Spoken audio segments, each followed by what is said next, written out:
right, Michael asks, what is your advice and or do you have a state of mind rules of thumb, I like that, Michael, for how we should be thinking when taking the PPP and CDS exam? I'm having difficulty answering multiple choice situational questions because I'm projecting what I would do or have already done in real practice versus what the AIA wants me to do to pass the exam. Distinguishing the two is my biggest challenge. I know that I know the content, but I can't really interpret the questions and answers correctly. I'm always able to narrow down to a couple of choices, but they seem equally acceptable with the in terms of the question. So it always brings me to a kind of, well, it depends. Is there a way to clarify the question? If I had a way to hit a clarify the question button on the exam, I would hit it. I love that idea. We should suggest that to NCARB. Am I overthinking this? So my first response is, if you say to yourself, I wonder if I'm overthinking this, I can almost guarantee you're overthinking it. So the short answer to your question is,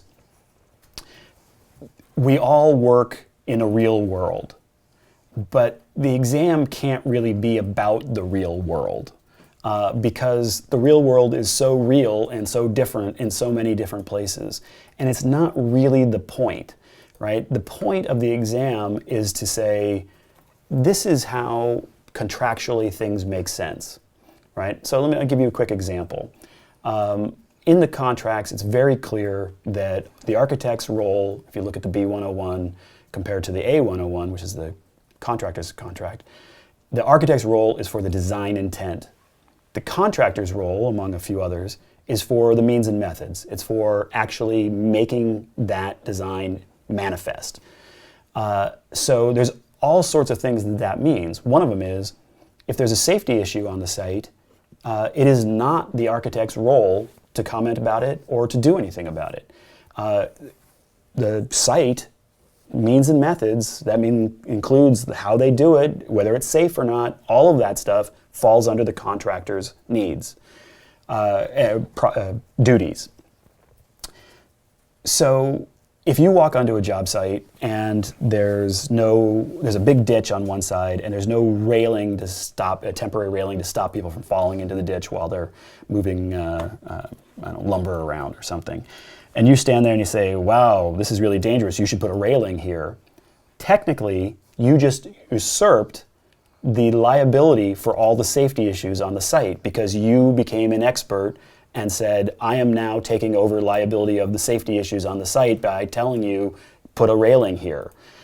Which in that one example is probably not a big deal, but then 3 months later when something else happens and the contractor tells their insurance company, well, that guy did say something about the railing a while back, suddenly that insurance company says, oh great, that means we don't have to pay this, that means their insurance company has to pay this. And it can become a really big problem. So there are very clear rules. If you see a question that says, you see a safety problem on the site, should I call the owner? B, should I do? The answer is always going to be the least thing because it's not your role to do it. Okay, real world? Really, I'm going to stand there and let somebody fall down into a shaft or into a big ditch and hurt themselves? No, of course I'm going to mention something to somebody. But I'm going to know, because I've read the contracts and I've been through this before and I've talked to people about it, that that's an issue.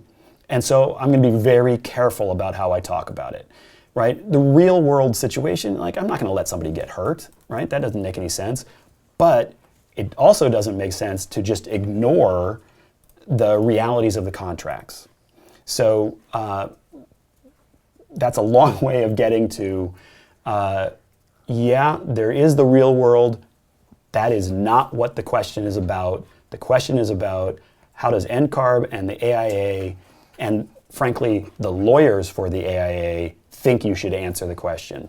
So I always suggest people, when they read the questions, you should never think, just as a mindset issue, you should never think, gee, I wonder what the right answer is. You should always be thinking, I wonder what the answer they want is. It's just a different way of approaching it, and it's hugely impactful if you think of it in that way. Another sort of quick example along those lines, some of you have probably heard me say this before.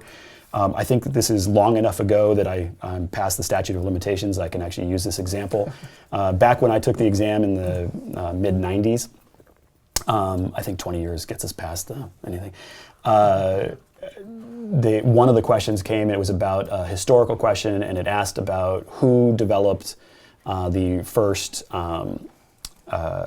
grid plans for cityscapes. Like who came up with grid layout for cities. And the various answers, there was a couple different, there was like medieval England, there was the Greeks, there was somebody else, and there was some Chinese thing. And the answer they were looking for was clearly the Greeks, right? It's definitely not medieval England. It definitely wasn't whatever the other one was. But I happened, in my undergrad, worked for one of my professors who had done this sort of architectural project very specifically about this one very interesting ancient Chinese city that was essentially a grid layout way before the Greeks. And so I was sitting there thinking, I got this one. I know the answer to this one. And then I fortunately stopped and said to myself, wait a minute, I have to be the only person in this room, and this is back when we all did it together, this room is filled with like 400 people, that would know that answer. That can't possibly be the answer they're looking for. They clearly want the standard, it was the Greeks, right? That's how you have to think about it. Not what is the right answer, but what is the answer they want me to answer. So I hope that helps. Don't overthink it. The worst thing you can get is starting to get into that cycle of having, worrying about each answer and like going back over it and back over it. Having that albatross on you will absolutely make you make mistakes because you'll start overthinking, you'll be reading too much into it. You just want them to take your best guess, first draft, what do I think they want me to answer that one, move on. It's totally plausible you could have just gotten a bunch of questions that you just didn't know the answer to. There's a lot of questions out there. The next round you get, quite likely you'll get a bunch of questions that you actually do know the answer to. Don't overthink it. Don't make it a bigger deal than it needs to be.